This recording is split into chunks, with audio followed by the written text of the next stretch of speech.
Hey, this is Axe, and today I'm going to be disassembling an engine from a 2010 S1000RR that had been built and seized after 245 miles.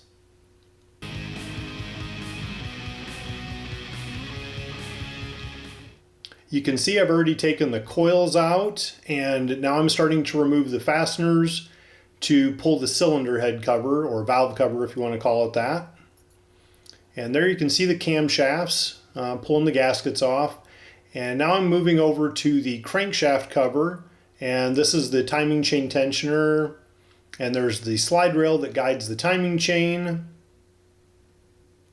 Moving to the other side and starting to pull all the fasteners for the camshaft bearing caps.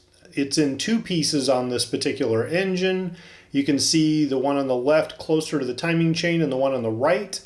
There is a specific pattern that you want to use for loosening the bolts. This engine is going to end up scrapped because I don't trust it or the work that was done to it.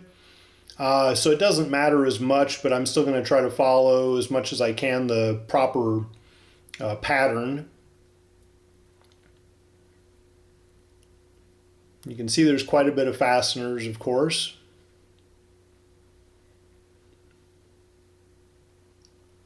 You can also see how dark the camshafts look, and I'm not going to do the diagnosis in this video. That'll be in a separate video, but once you see that, you can see how dark and burnt the camshafts actually look. And I've pulled off the one cover, and this is the second cover. Screws coming out now. You can see it kind of starting to loosen up as it relieves tension because that chain is trying to pull the camshafts down. You see them rising as the covers come off. Now that the camshafts are gone, I'm popping the valve shims out with a magnet. You can see the pile building up on the floor. And now over here to the timing gear cover, and I know it's hard to see from this angle. I'll go around the side with the camera after everything's disassembled so you can see what the insides look like. And the fasteners used for this timing gear cover and the other crankcase covers, they're a one-time use. You torque them and then you turn 90 degrees past and the bolts stretch, so you can't reuse them. Now I'm pulling out the timing chain and the rails and the sprocket for it, and now getting up on the top. These bolts that hold the cylinder head, or sorry, they're nuts in this case on studs, they're pretty tight. So you can see I'm kind of grunting with it a little bit, trying to get these things broke loose. And again, there's a pattern that you want to follow, especially if you're reusing the engine. I'm not going to in this case, but trying to get all these fasteners out of here.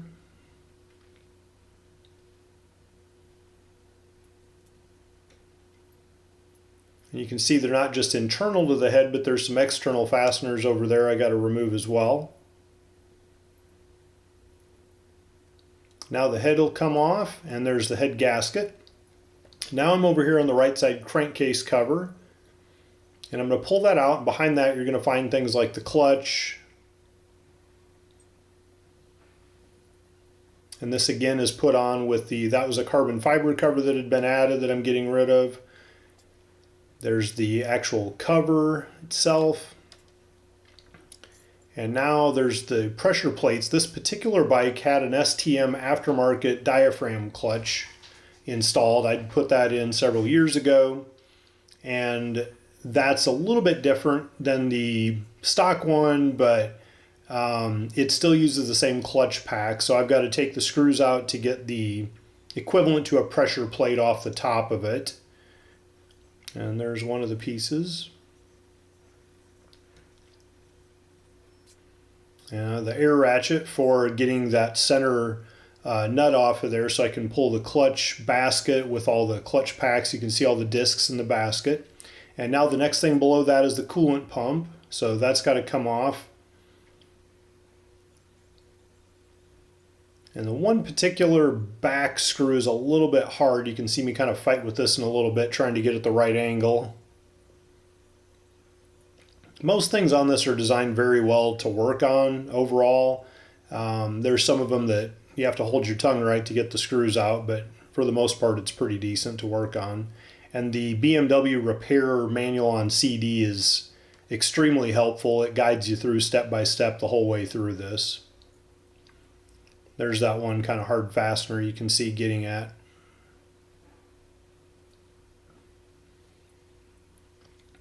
Now removing the oil pump chain guide and gears, and you have to kind of hold the gear still to be able to turn the bolts out that hold it in place. That's why I had a screwdriver and a wrench in my hand at one point.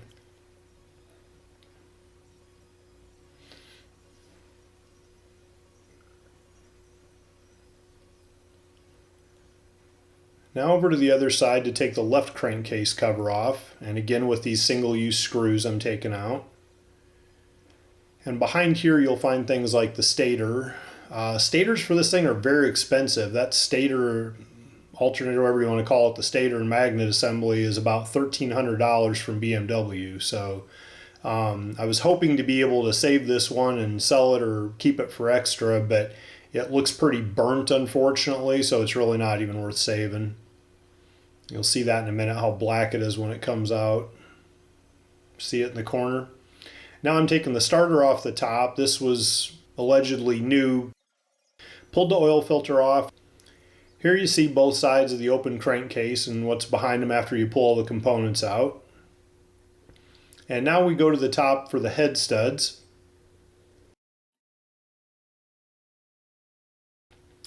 The head studs go in and they take a very small Allen wrench up at the top. So just slowly working through those and pulling them out one at a time.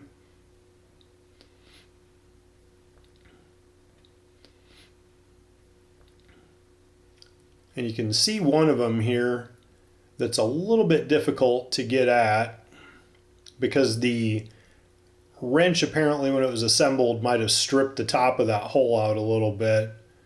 So I'll get the other ones first.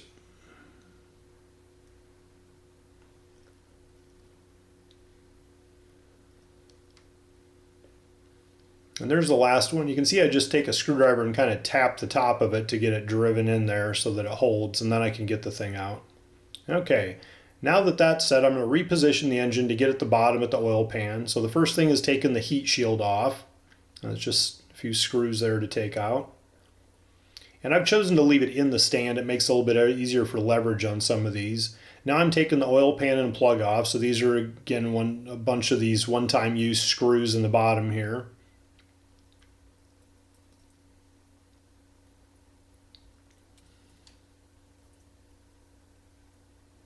And there's the oil plug.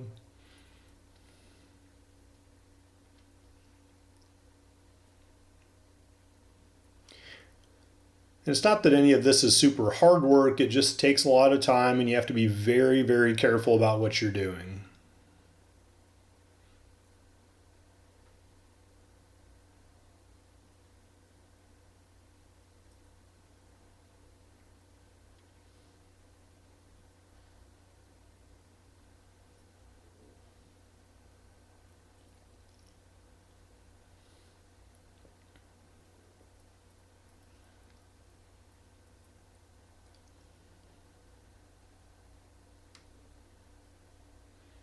I tried reusing one of the one-time screws once and it broke off in the bottom of the oil pan, so that was my lesson to not to try that.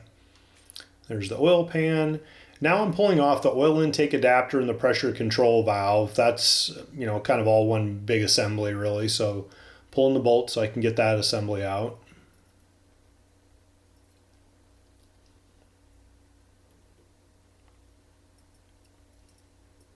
There goes that, and there's the gasket, and now the oil thermostat, which is below, and you have to want to be careful on this. There's a big spring behind it, and it's not super high tension, but or compression, but that's off. And now time to take the bottom of the crankcase.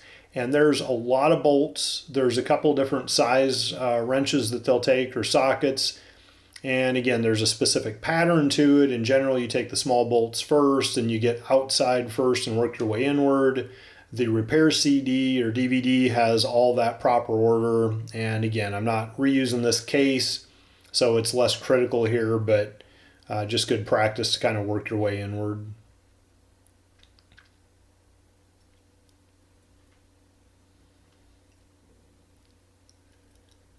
The advantage of leaving it in the stand like this is it gives me more leverage for some of them. You can see there where I've got a wider spread. It's almost like outriggers for the engine, so that makes it easier to get some of the bolts loose. The disadvantage, of course, is having to kind of work around that stand where it attaches to the engine, but you can kind of adjust as you go. You just got to kind of find what's easiest.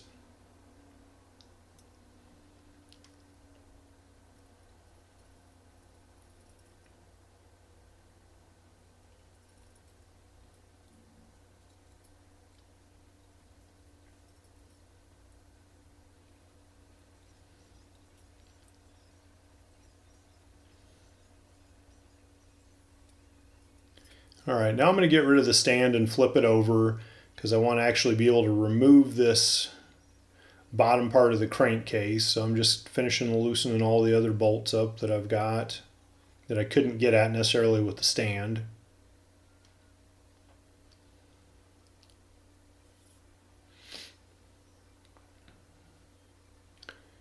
This might be one of those cases where an air ratchet with an extension might have been quicker for getting some of the bolts off, but I'm just using a regular manual hand ratchet on these.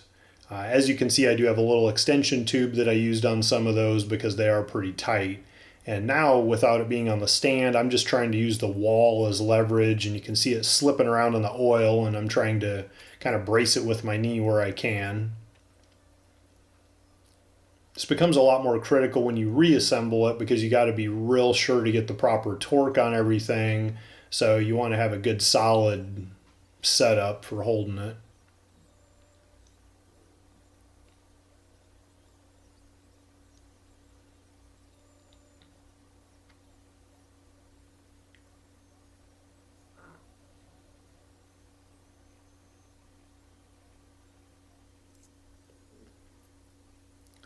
Looks like I lost a bolt down there. That's what magnets are for.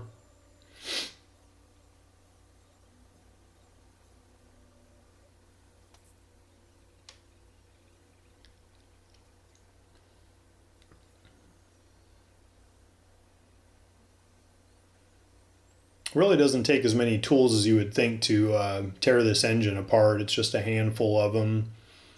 A few different Torx bits and sockets, really, 12-point sockets.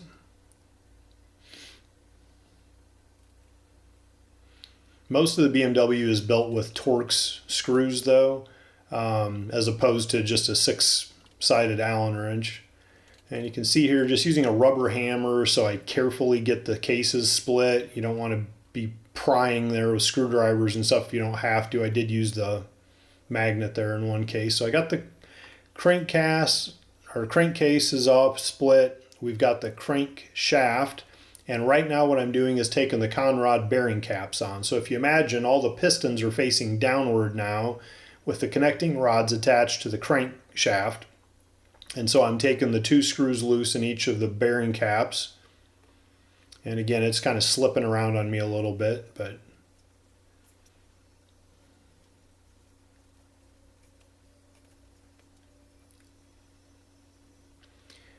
this was built this last time with alpha connecting rods, and they're going to be, similar to the forged BMW one, but they're a little more high performance.